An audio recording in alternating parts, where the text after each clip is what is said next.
My guest is a senior fellow in fiscal policy with Americans for Prosperity. Please welcome back Kurt Couchman. Kurt, thank you for coming back. I appreciate it. Back with you. Thank you. Absolutely. Well, so Kurt, it barely got through the House, I think by one or two votes, if that. And now it's off to the Senate. Already Rand Paul and Ron Johnson have pretty much gone after the bill, claiming that it's going to add a lot of money to the debt and to the deficit. To that, what is your response?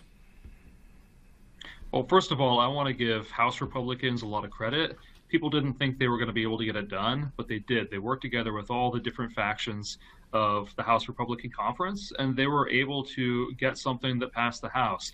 Now it is in the Senate, and some members want more spending cuts. And hey, I want more spending cuts. We all want more spending cuts. The challenge is being able to do that and get the votes for it. And because if it goes back to the House, it still has to get the votes of the moderates in order to pass the House as well. So fortunately, there's a lot of great policy in this bill, but not everything to move the country forward has to be in this bill. There's multiple bites at the apple. One big one is President Trump had talked about doing a rescissions package, which is where Congress cancels appropriated spending that hasn't gone out the door yet. And so you could pair that with the reconciliation bill in order to get the savings you need to get the fiscal conservatives on board with a bill that has a lot of really good pieces in it. Rand Paul on Fox News Sunday referred to the spending cuts, as I'm quoting, I'm sure you heard this before, Kurt, wimpy and anemic, close quote. It sounds like he's pretty far away from where he needs to be in order to support the bill. Yeah, I mean, he's right that there are a lot more things that could be done. I mean, people have talked about the healthcare programs. Healthcare is incredibly, federal government spending on healthcare is incredibly wasteful. A lot of experts estimate that about a third of it isn't actually making people better. It isn't actually providing value for patients. And so there's a lot of ways to tighten up. There's waste, there's fraud, there's abuse, no question about that. But then you think about Medicaid with the Obamacare expansion population, it's young, healthy people that are the expansion population, and states are getting reimbursed 7 times more for those people for expanding to cover them under Medicaid than they do for the traditional Medicaid population, which is people that are aged, blind, disabled, and pregnant women with young kids. Those are the people that are most vulnerable, and the program is encouraging states right now to take care of everybody else instead of who Medicaid was set up for. Talk to me about the allegation. It's a 1,000-page bill. I will admit to you, I'm waiting for them to make it into a movie. Talk to me about the Green New Deal stuff that apparently is still in there. Yeah, so the bill does a lot to scale back the Inflation Reduction Act subsidies for so-called green energy. There's more that could be done. Again, it's a political math question. There's only a small margin in the House. And so it would be great if they would be able to get the votes to cancel all of it on day one, but apparently they just don't have the votes to do that. So it seems like they've done as much as they can or could do in the House to cancel all of that as fast as possible. Maybe the Senate will surprise us and actually make it a better bill than came out of the House. Kurt, I'm in California, a very high tax state, as is New York, as is Illinois. If I'm not mistaken, my taxes actually went up during the first Trump administration because they took away the ability to deduct state and local taxes. I know a lot of people in House members anyway, in high tax states wanted something done about that. What actually happened regarding state and local tax deductions in the House bill?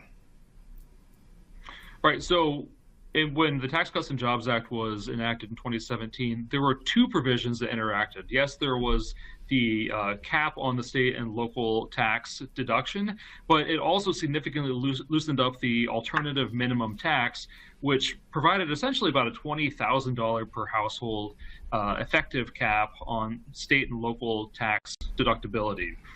So what happened in the House is the current policy right now is that there's a $10,000 limit on a household. That hits me. I live in the suburbs of Washington, D.C. Mm-hmm. And it's going to go to $40,000 for a household. And that's basically the deal. That's the price of getting a couple of New York Republicans and at least one California Republican on board with the bill.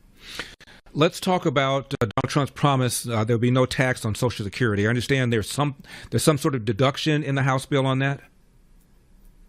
Yeah, the way they structure that is to increase the deduction on income that is applicable to those who are Social Security eligible, that is 65 and older. But the thing is about budget reconciliation is you can't actually change Social Security. That's prohibited under what's called the Byrd Rule. So they had to go a different route, and this is what they came up with. So it's an additional $4,000 of your income that you can deduct if you are Social Security eligible.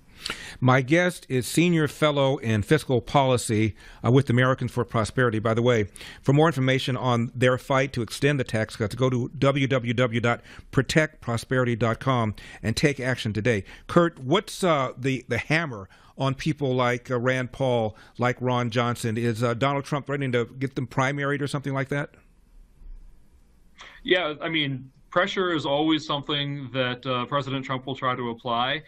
For somebody like Rand Paul and somebody like Ron Johnson, they are the kinds of members that the pressure doesn't always work with them, and sometimes you actually need to persuade them. And so what I was talking about before about finding additional spending cuts by clawing back appropriated spending that hasn't gone out the door yet, that's one piece of the puzzle. And there could be other things that President Trump and Senate leadership and House leadership could promise to do afterwards that will potentially address some of their concerns. The challenge is that a lot of times members are like, yeah. You tell us that I'm going to do a thing and then you're going to do a thing, but then you never do the thing that you said you were going to do. Right. So it might be that they end up needing something on the front end before they'll feel comfortable voting for the bill. Could we have about a minute? But remember that they could lose 3 Republicans in the Senate, so they could actually pass something without the votes of Mr. Johnson and Mr. Paul, as long as they don't lose 2 others. Mm-hmm. Tell me about what you guys are doing, you meaning the Americans with Prosperity, to tout the benefits of the big, beautiful bill. Absolutely. We're doing everything. We're doing door knocking. We've knocked over 150,000 doors.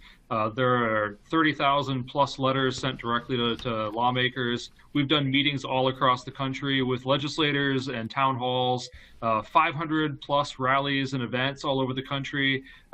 We've got a lobbying team that is down talking to folks on Capitol Hill, talking with leadership, talking with rank and file members, problem solving. We're working with different organizations that have expertise, and we are just pulling out all the stops to get this done and keep people's taxes from going up while also improving government efficiency. Again, for more information on the fight to extend the tax cuts, go to protectprosperity.com, protectprosperity.com.